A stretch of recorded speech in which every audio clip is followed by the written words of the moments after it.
بالحرارة وشاعر بأديني حران اهو تمام. مش فاهمها. ما تفهمش هي اتغنت ليه يعني. يعني كمان زمان قال لك أيها الراقدون تحت التراب. طب الناس ماتت وارتاحت، مالك بيها يا عم؟ الناس ماتت وخلاص نايمة في حالها، يعني كمان الراقدون تحت التراب مش سايبينهم في حالهم؟ كمان الراقدون تحت التراب انتوا بتزعجوهم وعاملين لهم دوشة. يعني أنا مش فاهم على فكرة كتر خير العيال اللي طالعة الأيام دي وبتكتب يعني كلمات يعني. لا هي ماشية. كلمات الأيام دي ماشية.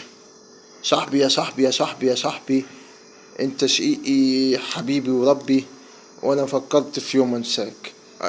هو دي الكلمات اللي فيها دليل على الصحوبية والصداقة والأناقة